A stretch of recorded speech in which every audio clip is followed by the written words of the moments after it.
Muy buenos días, tengan todos ustedes amigos que nos acompañan en este su programa Haciendo Historia en tu Comunidad, que se transmite cada viernes a las 8 horas de la mañana. Nos encontramos transmitiendo en este su canal de televisión, Mega Canal, de la ciudad de Los Mochis, donde las palmeras alcanzan el cielo y se mecen borrachas de sol, y con ese olor a caña y alcohol que ya se está olvidando, como todo lo relacionado al ingenio azucarero. También es la puerta de entrada al Cañón del Cobre, en la Sierra de Chihuahua, y la ciudad más progresista del noroeste de la República Mexicana. Y nuestro valle, el Granero de México, ese granero que lo construyeron con ayuda de todos los colonos. Esto es Los Mochis. Hoy tenemos el tema Socialismo utópico en Topolobampo, de Alerquín Seyohue. El término socialismo utópico fue acuñado en 1839 por Luis Blanqui, aunque alcanzó notoriedad tras el empleo que él y de él hicieron Carlos Marx y Federico Engels en su manifiesto comunista. Estos consideraban que los pensadores utópicos, aunque bien intencionados, pecaban de idealismo o de ingenuidad. Para impedir ser confundidos con ellos, etiquetaron su propia teoría con el calificativo de científico. La expresión utopía significa plan, proyecto, doctrina o sistema optimista que aparece como irrealizable.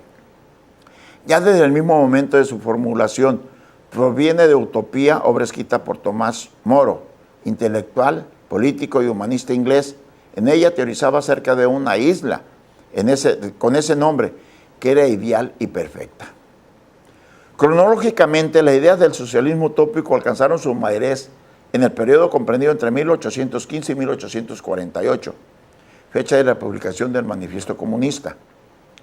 Los socialistas utópicos formaron un grupo de pensadores heterogéneos. Sin embargo, tuvieron en común una serie de rasgos, una gran medida influida por las ideas de Rousseau. La importancia de la naturaleza estaba muy presente en sus ideales, aunque no fue un obstáculo para que fuesen favorables a la industrialización y al maquinismo. Dedicaron sus esfuerzos a la creación de una sociedad ideal y perfecta, en la que el ser humano se relacionase en paz, armonía e igualdad. Sus metas habrían de alcanzar mediante la simple voluntad de los hombres, es decir, pacíficamente, de ahí que sus seguidores se opusieran a las revoluciones y a las acciones como la huelga. Pusieron al descubierto y denunciaron los perniciosos efectos del capitalismo, pero no investigaron sobre sus causas profundas. Con el fin de paliar las injusticias y las desigualdades, emprendieron diversos planes en los que primero fue la solidaridad, la filantropía y el amor fraternal. El socialismo utópico o primer socialismo es un conjunto heterogéneo de doctrinas que fue una reforma social. Prevía el auge del siglo XIX como respuesta a los serios problemas que acarreaba el triunfo del industrialismo y del liberalismo en Europa.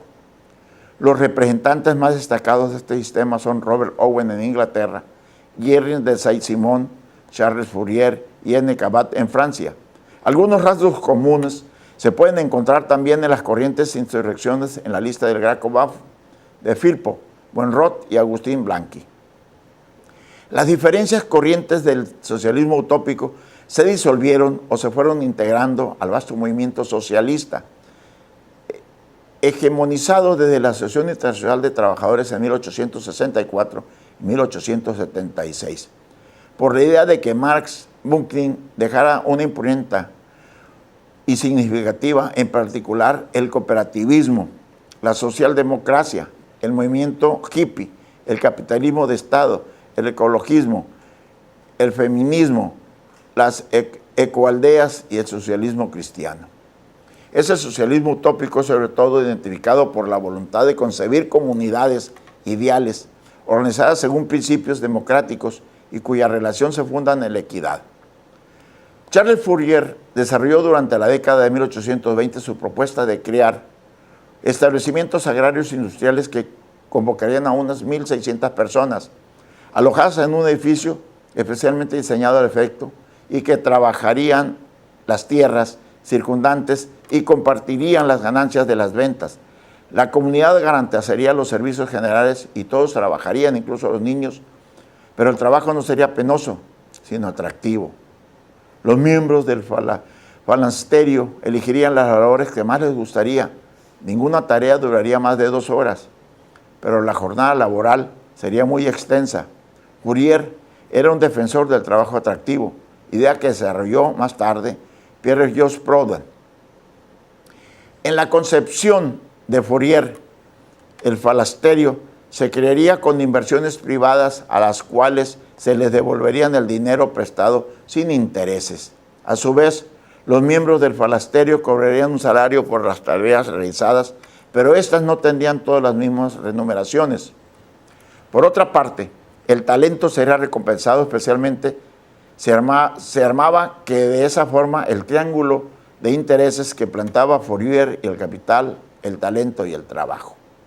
Robert Owen comenzó siendo el reformador del trabajo industrial, pues en la misma fábrica donde él era dueño, implementó medidas de beneficio para los obreros, como la supresión de las labores penosas y mantenimiento del salario en épocas de reducción de ventas.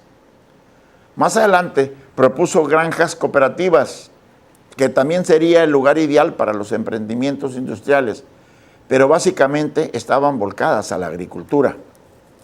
Al principio lo ideó como un plan para resolver la desocupación, pero pronto se convirtió en un método de regeneración social.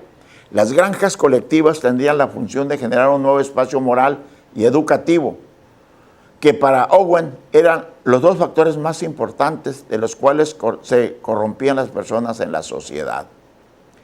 En rigor, Saint-Simon no desarrolló una idea del mundo perfecto en el futuro, sino que sometió a la sociedad surgida en la Revolución Francesa a una crítica radical.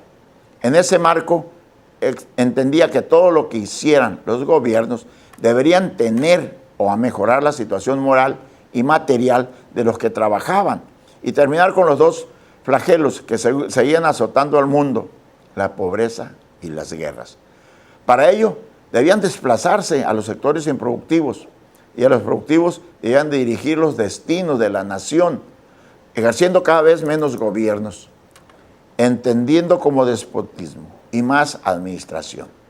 En función de esta propuesta, no se oponían a la propiedad privada, pero propuso suprimir la herencia de manera que la acumulación de cada uno lograría grandes productos del propio esfuerzo y no habría enormes acumulaciones. Por otra parte, la industria, entendido como toda actividad productiva, debe ser el centro de los esfuerzos de la sociedad para subvenir a las necesidades de todos. El Estado debería realizar grandes emprendimientos en beneficio del conjunto social. Ferrocarriles, diques, puentes, canales de comunicación fueron los que idearon los canales de Suez y de Panamá, bancos populares, etc. En definitiva, su utopía consistía en un capitalismo equitativo sin anarquía económica, con una planeación que permitiera superar las pobrezas y evitar que las guerras entre naciones. Para Saint-Simon, su propuesta consistía sobre todo en trasladar a los políticos los preceptos del cristianismo, insistió en la necesidad de solidaridad social y en la organización racional de la producción. El principal obstáculo para la creación y consolidación de las comunidades utópicas consistía en buscar una convivencia perfecta en medio del mundo, basado en los valores completamente diferentes. Es decir, en esas comunidades no pudieron evitar los desfases entre el interior, valores morales, y el exterior, valores mercantiles. En el interior, la misma educación de los colonos respondía habitualmente a los valores cuestionados. Los problemas enumerados por Pierre-Loup Rams fueron diversos. Disidencias filosóficas entre los impulsores, lo cual podría llevar a rupturas previas a la fundación. Las colonias generalmente necesitaban una fuerte inversión inicial y los capitalistas solían tener prioridades diferentes a las de los ideólogos, conforme de camaradillas con intereses o ideas diversas en el interior de la colectividad.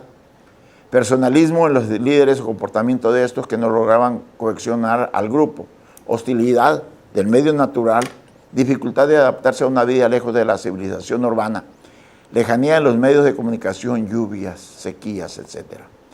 Problemas económicos de baja rentabilidad de las actividades, necesidad de contrataciones de mano de obra, con las consiguientes diferencias salariales, exigencias impositivas del Estado receptor, necesidad de dinero en efectivo. Algunas colonias crearon un dinero interno, que pronto se adoptó la circulación del dinero oficial, convirtiéndose en dinero bastardo, sufriendo sus mismos avatares. A principios del siglo XIX, los reformadores europeos buscaron implantar sus teorías sociales lejos de la influencia de la vieja sociedad europea, conservadora y tradicionalista. Emigraron a los Estados Unidos y de esta manera llegaron al continente americano. Las corrientes de pensamiento filosófico y la organización social más avanzada de la época. Así llegaron todas las sectas derivadas del protestantismo. Con los irlandeses arribó el catolicismo. Llegaron también los grupos de librepensadores, discípulos de los enciclopedistas, los utopistas y demás reformadores.